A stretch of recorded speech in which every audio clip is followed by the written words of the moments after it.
Après le long fibulaire qui occupe la loge latérale de la jambe, on a le deuxième muscle qui fait aussi partie de la loge latérale, qui est le court fibulaire. Donc le court fibulaire est un muscle qui s'insère au niveau du tiers moyen de la face latérale de l'os fibula, qui se prolonge vers le bas, chemine tout au long du tiers distal du segment jambier. Il passe au niveau de l'espace rétromalléolaire et cette fois-ci, il se termine au niveau de l'apophyse du 5e métatarsien, contrairement au long fibulaire qui se prolonge, qui s'infléchit et qui part plutôt au niveau de la face plantaire pour se terminer au niveau de la base du 1er métatarsien. Le court fibulaire s'arrête au niveau de l'apophyse du 5e métatarsien, au niveau de sa base. Donc l'action de ce court fibulaire est le valgus. C'est un muscle valgisant pur, donc le valgus. Il n'a pas de composante de flexion dorsale ni de flexion plantaire. C'est un muscle valgisant pur. Et c'est un muscle qui travaille en synergie avec le 3e fibulaire, qui est un muscle inconstant. Le 3e fibulaire, inconstant bien sûr, qui fait partie de la loge antérieure de la jambe et qui s'insère au niveau du tiers distal, de la face médiale de la fibula, pour aller se terminer au niveau de l'apophyse du 5e métatarsien. Concentrons-nous sur le court fibulaire. Oublions tout ce qui est 3e fibulaire. On se concentre et on se focalise sur le court fibulaire qui lui s'insère au niveau de la moitié distale de la face latérale de la fibula, passe en rétromalléolaire et se termine au niveau de l'apophyse du 5e métatarsien. C'est un muscle vagisant. Et le valgus, comme vous le savez tous, c'est la combinaison et l'association de l'abduction et de la pronation. Donc pour le tester, on commence par la cotation 3. La cotation 3 de ce court fibulaire se pratique chez un patient installé en décubitus latéral strict. Bien sûr, latéral strict, le patient étant en position de confort maximal.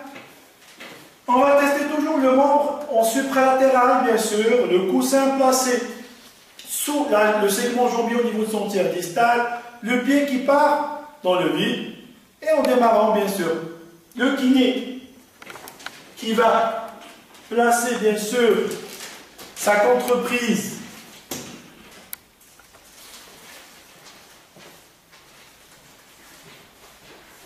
le kiné qui va positionner sa contreprise comme d'habitude au niveau du tiers distal de la jambe en regard de la malléole externe. C'est une main de contreprise. Et bien sûr, le pied qui part dans le vide. On démarre d'une position de repos. Et on demande au patient, bien sûr, après lui avoir montré le mouvement à faire, on part dans le sens du valgus. La différence entre l'évaluation du long et du court fibulaire, c'est au niveau de la position de flexion et d'extension de la cheville. Pour tester le court fibulaire, il faut que la cheville puisse rester en position neutre, c'est-à-dire ni en flexion plantaire exagérée, ni en flexion dorsale. Il faut que la cheville reste en position neutre. Contrairement au long fibulaire, où l'on avait testé, si vous vous rappelez très bien, ce long fibulaire sur le valgus en flexion plantaire. Concernant le court fibulaire, la cheville est en position neutre. Ni flexion dorsale, ni flexion plantaire. On se focalise sur le valgus. Cotation 3, mouvement qui se fait dans tout le secteur articulaire. Cotation 4 et 5, en plus de la contreprise au niveau du tiers distal, on aura la résistance du kiné qui sera placée sur le bord latéral du pied. De cette façon-là, une main de contreprise, une main qui va faire office de résistance, cheville en position neutre, on part d'un varus vers le valgus, avec une résistance sur le bord externe. D'intensité moyenne pour la cotation 4, de façon comparative avec le côté opposé. Pour la 5, on augmente, on ne fait qu'augmenter la résistance d'un cran, on compare avec le côté opposé. Passons à la cotation 2. La cotation 2 peut se faire selon deux variantes, selon deux installations. Une première installation en position assise, genou fléchi, jambe pendante. Pareil, une contreprise placée au niveau distal. Et on demande à notre patient, sur une position neutre, de faire un mouvement de valgus simple. Ne l'associez pas à une flexion plantaire ni à une flexion dorsale. Laissez votre pied ou votre cheville en position de repos et insistez sur tout le secteur, ou plutôt demandez à votre patient d'aller jusqu'au bout du secteur articulaire.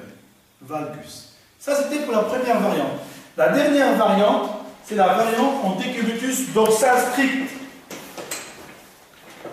Patient décubitus dorsal, un coussin sous les deux genoux dans un but de détendre la région lombaire, la lordosée, un coussin sous la nuque pour le confort et le respect de la couple cervicale, le coussin sous les deux genoux, sous les deux cropoplités pour une détente et pour avoir et pour se procurer un repos et une détente des muscles gastrocnémiens du triceps sural. En partant de la position neutre, la contreprise qui sera placée à ce niveau-là, comme c'était le cas pour la cotation 3, 4 et 5, et on demande au patient d'aller dans le sens du valgus.